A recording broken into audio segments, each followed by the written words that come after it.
Vice president, it might not be. I think he's doing something a little bit more diabolical, if I'm being honest. Representative Andy, argument is that Trump, the argument is that Trump needs more time to accomplish his agenda and reverse the policies of the Biden administration. He is a singular force in Republican politics. No one will ever have as much power over the Republican Party, the country, the media, the way that Donald Trump does. Welcome, Patriots, and get ready for an explosive show as we analyze the fiery reactions of The View host to Donald Trump's recent interview. Did they manage to grasp the true strategy behind our president's words? Buckle up, because the truth is about to explode. Trump has made it very clear he's not ready to pass the baton, but let's understand what he really meant. 3 weeks in, the current administration, Fox News anchor Bret Baier went down to Mar-a-Lago and asked about handing over the keys to the White House when his term is over. His term is over. Take a look. Do you view Vice President J.D. Vance as your successor, the Republican nominee in 2028? No, but he's very capable. I mean, I don't think that I think you have a lot of very capable people. So far, I think he's doing a fantastic job. It's too early. We're just starting. I will say... But by the time you get to the midterms, he's going to be looking for an endorsement. Yeah, a lot of people have said that this has been the greatest opening, almost 3 weeks, in the history of the presidency. It's definitely been the fastest and the most stuff Well, happening. we've done so much, so fast. Can we just go back to the Vance response? Yeah. Like, they said, we got her. He said, are you going to endorse him? And he just flat out said, He did. Who, Vance said that? No, that's just Trump. He didn't even stop and think about it, really. Well, and then he follows up and he's like, so back to me. It's fascinating how Trump keeps everyone on their toes, including the defense. He knows very well, right, that the power of the free market is what truly makes America great, and he's not going to hand that over on a silver platter. And when it comes to changing the Constitution, that's where things heat up. But does Trump really need this to stay in power? But I think he's got that free market idea of competition works. I think the reason he won't say he would endorse J.D. Vance is just like when he was announcing J.D. Vance, he wanted everyone working for him. He wanted all the Republicans that were willing to bend the knee to go out and speak and to stump for him. And so I think what he's doing is, we'll see who comes out first. It might be my vice president, it might not be. I think he's doing something a little bit more diabolical, if I'm being honest. Representative Andy Ogles, a Republican of Tennessee, on January 23rd, just 3 days after Trump was inaugurated, already proposed amending the 22nd Amendment to allow Trump to serve a third term. I think he doesn't want to, he's not going to say that J.D. Vance is a successor because he thinks he's his own successor. But doesn't that mean that Obama can run also? Well, you would think so because part of the resolution says no person shall be elected to the office of the president more than 3 times. And the argument is that the argument is that Trump needs more time to accomplish his agenda and reverse the policies of the Biden administration. Now, it's going to be very hard to do that, to change the 22nd Amendment, which is enshrined in the Constitution.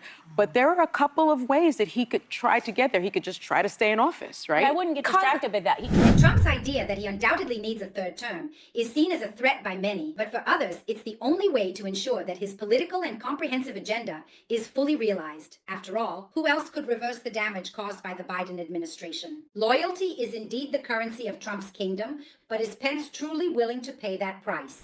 The New York Times, Trump has told advisors that it is just one of his myriad of diversions to grab attention and aggravate Democrats. So it might be the flood the zone thing of we're looking over here while he's over here. I believe, think of the ERA, though, like amending the Constitution is very, very hard. It's not like difficult. Passing legislation. But this answer wasn't surprising me to me for 2 reasons. Trump needs unfailing loyalty. He knows that if J.D. Vance comes up with like a Mike Pence moment where he's weighing, is the Constitution more important to uphold or is being loyal to Donald Trump? He wants him to need that endorsement so that he chooses loyalty to Donald Trump. But also the second he says anyone is the heir apparent, he's basically admitting he's a lame duck. He's going to be very nervous when the midterms roll around and suddenly J.D. Vance or DeSantis or Kristi Noem or whoever democracy by then. Is getting attention. But I also think he's leaving a lane open in case any of his kids have future ambitions. Oh, God, but the good news for people who don't like Donald Trump is this. He is a singular force in Republican right. politics. No one will ever have as much power over the Republican Party, the country, the media, the way that Donald Trump does. J.D. Vance will never be as large of a figure, even if he is a future president, as Donald Trump. Trump demands unwavering loyalty, and rightly so. And he knows that without it, anyone can have a moment, Mike Pence. And that's exactly why he doesn't name a successor. He's a relentless strategist. Love or hate Trump is a singular force, without a doubt, in American politics. But what does this mean for the future of the Republican Party? Trump has loyalty to no one. Look what he did to his first vice president. I mean, it's really, so, and he's jealous of everyone. Now he's getting rid of the penny. He's even jealous of Lincoln. Yeah. I mean, you know, he's so small, so petty. He's small and petty. Absolutely. And Vance, you're right. I agree with that. Trump is a singular sensation. I've never seen anything like it. Like, well, every cult figure, I think, is a singular sensation. We've seen it before. We weren't alive at the time, but we've seen this. There are all those people who come out and they have that thing.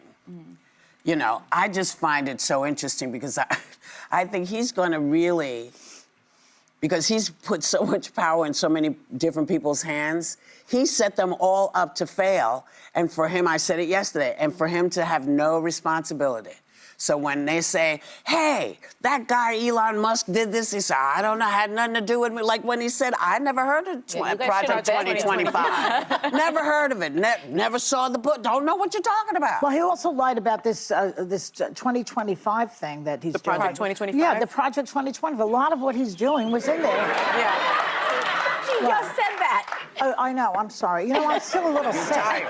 I'm a little tired. I thought I heard it somewhere.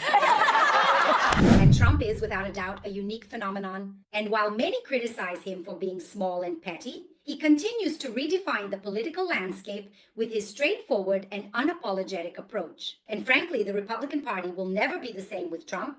And the heated reactions to the defense laws are just the tip of the iceberg when it comes to Trump. He continues to challenge conventions and keep his opponents on their toes. And if you like this kind of content, I ask you to subscribe to the channel, share this video with as many people as you can, and turn on the notification bell so you don't miss any of our videos. Because together we can, yes, continue the search for truth and justice. Thank you all very much. See you in the next video.